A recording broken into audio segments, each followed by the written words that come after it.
সকলোৰে শ্ৰদ্ধাৰ অসমৰ স্বপ্নদ্ৰষ্টা মুখ্যমন্ত্ৰী ডক্টৰ হিমন্ত বিশ্ব শৰ্মা ডাঙৰীয়া, আমাৰ মাজত উপস্থিত থকা আমাৰ এই অঞ্চলৰ তিনিওগৰাকী সন্মানীয় বিধায়ক বৈদ্যুৎ বৰদলৈ ডাঙৰীয়া, ডিপ্লুৰঞ্জন শৰ্মা ডাঙৰীয়া, বিজয় গুপ্তা ডাঙৰীয়া, আমাৰ মাজত উপস্থিত থকা মেয়ৰ, ডেপুটি মেয়ৰ, জিলা পৰিষদৰ সন্মানীয় শুভেচ্ছা জ্ঞাপন কৰিছোঁ।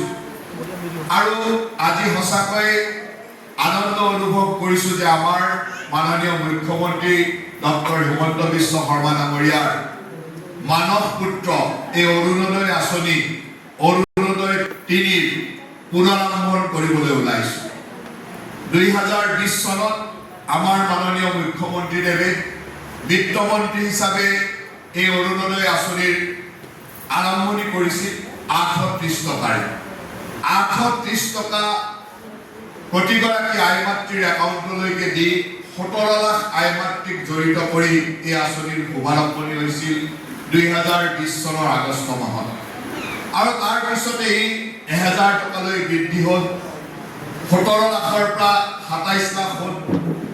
তাৰপিছত ১২৫০ টকালৈকে বৃদ্ধি হ'ল।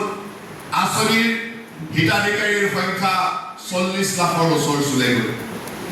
আৰু আমি সঁচাকৈ গৌৰৱ অনুভৱ কৰোঁ যে অৰুণোদয় আমাৰ মুখ্যমন্ত্ৰী ডাঙৰীয়াৰ যি সপোনৰ আঁচনি, এই আঁচনি অসমৰ আই মাতৃসকলৰ এক স্বাভিমানৰ আঁচনি, এক সন্মানৰ আঁচনি হৈ পৰিল। অসমৰ বুনিয়াদী অৰ্থনীতিৰ সবলীকৰণ আৰু মহিলা সবলীকৰণৰ ক্ষেত্ৰত এই আঁচনিয়ে এক বিশেষ ৰূপ ল'লে।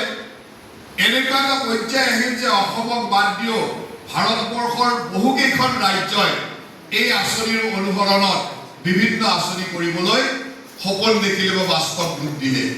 গতিকে মুখ্যমন্ত্ৰী ডাঙৰীয়াৰ এই মহিলা সবলীকৰণৰ যি আঁচনি, প্ৰতিটো পৰিয়ালকে চুই যোৱাৰ যি আঁচনি, এই আঁচনি সঁচাকৈ আমি অসম চৰকাৰেও ইয়াক সুন্দৰভাৱে ৰূপায়ণ কৰি গৌৰৱ অনুভৱ কৰোঁ। বিত্তমন্ত্ৰী হিচাপে দায়িত্ব লোৱাৰ পিছত এই আঁচনিত যেহেতু যোৱা সময়ত আমাৰ নিৰ্বাচনৰ পিছত বাজেট গৃহীত হোৱা নাছিল, তাৰ কাৰণে আঁচনিখন কণ্টিনিউ হৈ নাছিল। যোৱা মাহত আমাৰ বাজেট গৃহীত হ'ল আৰু বাজেট গৃহীত হোৱাৰ লগে লগে মুখ্যমন্ত্ৰী ডাঙৰীয়াৰ আগ্ৰহটো আছিল যিমান সোনকালে পাৰে আমি দিব লাগে। প্ৰথমতে আমি ৩ তাৰিখ ভাবিছিলোঁ, কিন্তু বিধানসভা সোনকালে শেষ হ'ল। গতিকে মুখ্যমন্ত্ৰী ডাঙৰীয়াই আকৌ ২ দিন আগুৱাই দিয়ে ১ তাৰিখ কৰি আগ্ৰহ ৰাখিছিল যে অসমৰ ৪খন জিলাত বানে আক্ৰান্ত কৰি গৈছে, বানত বিভীষিকা দেখিছে। সেই ৪খন জিলাৰ প্ৰায় ৪.৫ লাখ আই মাতৃক মুখ্যমন্ত্ৰী ডাঙৰীয়াই এইবাৰ ২৫০০ টকাকৈ ২৫০০ টকাকৈ দিয়াৰ সিদ্ধান্ত লৈছিল। আৰু আজি সেই আই মাতৃসকলে ৪খন জিলাৰ আই মাতৃসকলে ২৫০০ টকাকৈ পাব। আমাৰ এই বানাক্ৰান্তত অসমৰ সকলো ৰাইজে হিয়া উজাৰি সহায় কৰিছে। সকলোৰে সহায় সহযোগিতাৰে আজি এই বানৰ বিভীষিকাটো আমি সুন্দৰভাৱে কাম কৰিবলৈ সক্ষম হৈছোঁ।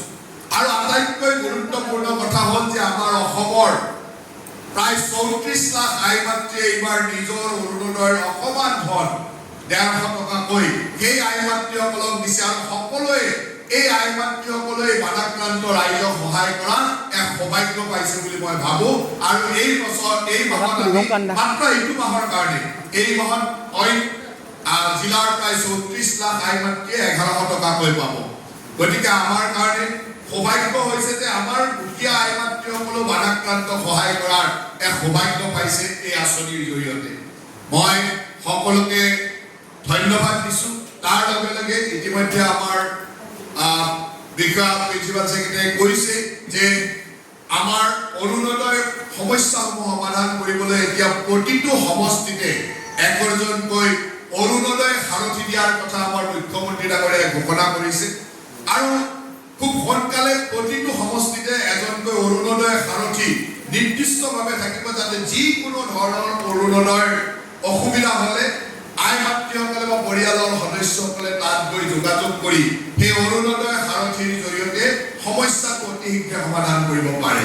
কাৰোবাৰ কেতিয়াবা বেংক একাউণ্টৰ সমস্যা হয়, কাৰোবাৰ কেতিয়াবা আধাৰ লিংকৰ সমস্যা সমস্যা হয় বিভিন্ন ধৰণৰ সমস্যাৰ কাৰণে কেতিয়াবা পাবলগীয়া আই মাতৃও এমাহ দুমাহ কৰবাত ৰৈ যায় যাতে এই কথাবিলাক সহজ কৰিব পাৰে তাৰ কাৰণে মুখ্যমন্ত্ৰী ডাঙৰীয়াই অৰুণোদয় সাৰথি দিয়াৰ কথা ঘোষণা কৰিছে মই আজি এই অনুষ্ঠানত সকলো আই মাতৃক এই কথাখিনি জনাইছো যাতে তেখেতসকলে এই সুবিধাটো সুন্দৰভাৱে কিবা অসুবিধা হ'লে অৰুণোদয় সাৰথি গ্ৰহণ কৰি এই সুবিধাখিনি ল'ব পাৰে মুখ্যমন্ত্ৰী ডাঙৰীয়াই সবিস্তাৰে আঁচনিখন আৰু এই আঁচনিখনৰ সকলো কথা সামৰি আপোনালোকৰ সন্মুখত বক্তব্য ৰাখিব গতিকে মোৰ দীঘলীয়া কথা ক'বলগীয়া নাই আপোনালোক সকলোকে পুনৰবাৰ ধন্যবাদ শুভেচ্ছা জনাইছো আৰু অসমৰ বুনিয়াদী অৰ্থনীতিৰ সবলীকৰণ মহিলা সবলীকৰণ আৰু অসমৰ আই মাতৃসকলৰ এক স্বাভিমানৰ নাম যি অৰুণোদয় হৈ পৰিছে ই প্ৰতিটো দিশতে সুন্দৰভাৱে আগবাঢ়ি যাওক প্ৰতিগৰাকী দৰিদ্ৰ আই মাতৃ বা আমাৰ